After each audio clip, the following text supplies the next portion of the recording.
I was in it to get the higher wisdom, Did you ultimately want to be good and help people? At that time, yes, very much so. I thought I was going to be a priest, and I was going to, bless people and do all this stuff, and really, for a large part of even once I got into the full-blown occult/witchcraft part of my life, we were very altruistic. We were healers. We were working to help people. It was only toward the end that the corrupting influence of the occult started really kind of corroding my very soul. Okay, thank you. How many years were you involved in Wicca? Well, let me think. Probably around 16 years. Because I was first initiated in 68. When I got born again and I left it was 1984. So I think that comes out to around 16 years. Okay. And how deep was your involvement with Wicca at that time? Well, pretty deep. I started out, of course, you begin, you study, you read books, and you get initiated to the first degree. Ultimately, from 68 and finally in 73, I was made a witch high priest, and along with my wife, who at the same time was made a witch high priestess. And we were pretty deep into it. I mean, I had a more than 3,000 book library of occult books. Wow! And we taught classes. I was a certified astrologer. I did tarot readings. I was also trained as a medium. What today is called like a trance channeler. We did psychic readings. We printed ceremonial magic. I mean, talk about been there, done that, bought the T-shirt. Well, that was me. I mean, both of us were just very, very, we're kind of workaholics. We're kind of compulsive overachievers.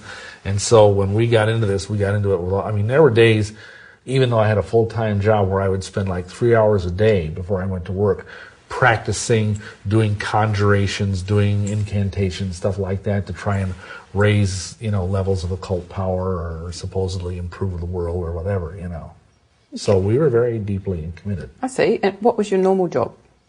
Well, I had several of them. Believe it or not, once I got out of college, for a couple of years, I was a music teacher in a Catholic school because that was my degree. But I think they kind of got a little tired of me walking around with a pentagram around my neck, and, so they let me go. And then I had numerous, basically kind of menial jobs until really after I got saved. I never really had a really super duper job. I worked in a foundry for a while. I was a security guard.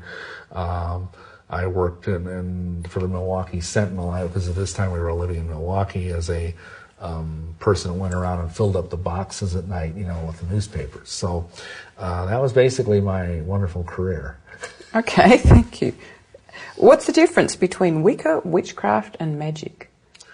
Well, Wicca, it's actually it's pronounced witcher, really. It's the old Anglo-Saxon word that means bent or twisted originally, but it's the origin of our word witch.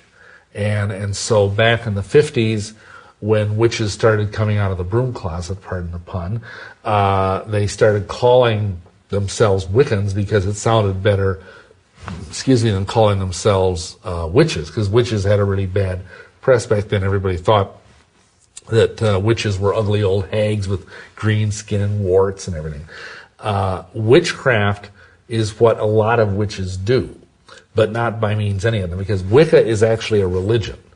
Witchcraft is a technology it's a mental, spiritual technology that some witches use.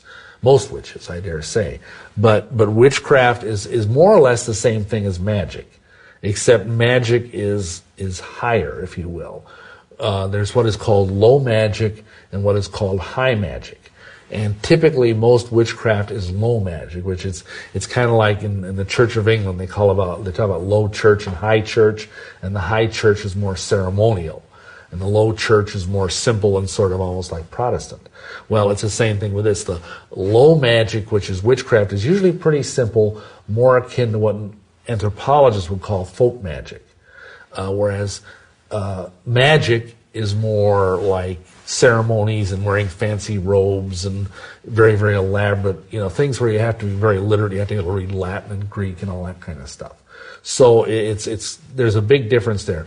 The technical definition of magic, which was made by the infamous magician Aleister Crowley, he said, magic is the art of causing change to occur in conformity with will. But I would add to that, because that's a little simplistic, I would add to that, without any visible means of doing so. In other words, I can move a pencil across a table, and I've caused change to occur in conformity with my will, but that isn't really magic. If I could move that pencil without touching it, that would be magic.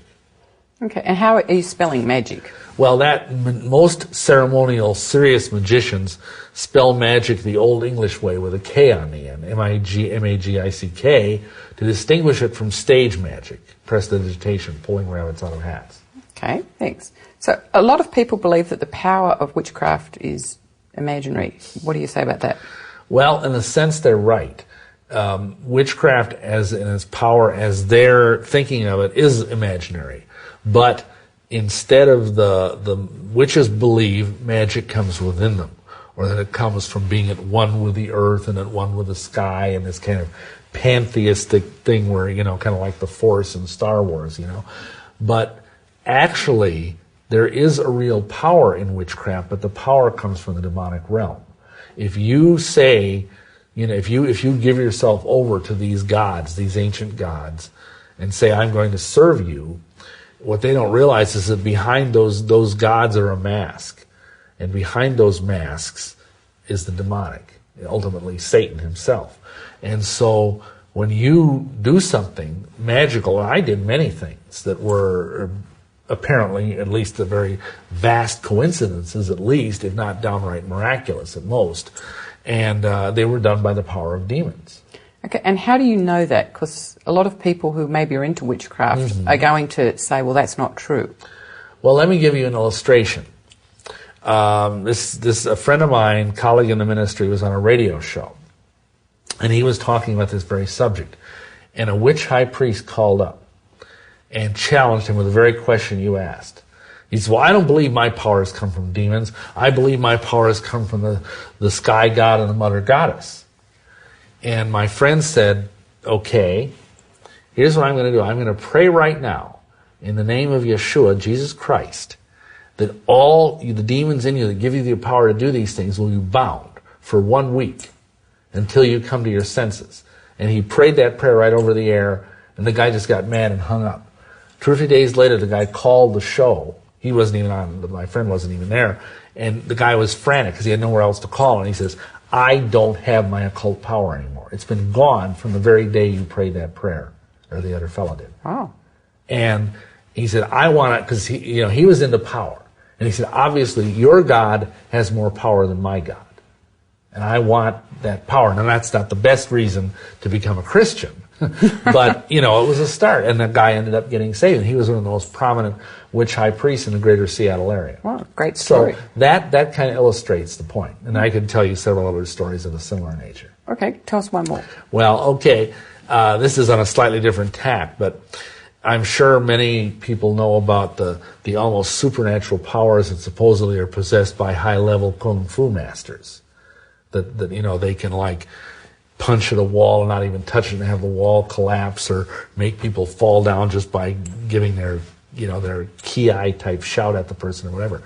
Well, one time, another colleague of mine who's a minister in Wyoming, his meeting was disrupted by this local guy who was this really high-level, Shaolin master. And he came in and he challenged the guy right there on the spot and wanted to fight him. He says, you see, you claim you worship this great mighty God. Well, take me on. So the guy just prayed in the name of Yeshua, and he said, you will not be able to move until I allow you to, by the power of the blood of Yeshua. And the guy fell flat on his face before the altar, just spread-eagled, and it was like the gravity around him had become like the gravity of Jupiter. And the guy was just pinned to the floor like there was a magnet there. And he laid there for like 10 minutes. Wow. And he finally started pleading with the guy to let him up. And, the guy was a nice guy. And he asked the Lord to let him up, and he was fine. And then he repented and went to the altar and got saved. So, again, that shows that what a lot of people think is power that comes from within, or power that comes from the universe, is actually occult power.